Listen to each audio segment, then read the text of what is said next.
289, Simpler Auto Tile Shader, Part 9. We're adding an Art Deca system, which is going to be used for glowing damage amongst other things. Master memory indexes by subsystem. The cell MMB, master memory cell B, is going to be used for Art Deca for the decal information that Art Deca is going to encode. So Art Deca stands for Art Decal, not Art Deco. There's no constant data yet, and there is no variable global data for Art Deco either. And there's no functions yet for Art Deca either. We're just stubbing it in.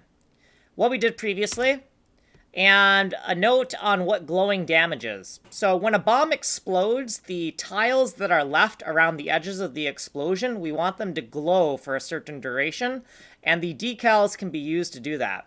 Also, the decals have some other goals, right? So to create a sense of scale by stamping them only at the CDU0 level, break up monotony of similar chunks of auto tiles, and then to create those glowing edges. So we're going to have 192 decals. 127 of them are going to be used for ASCII and like stamping text, and then 64 of them are actually going to be used for the texture.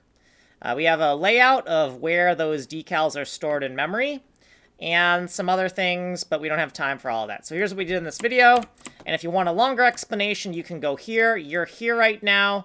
This has been video number 289. Like, subscribe, and send money in the mail.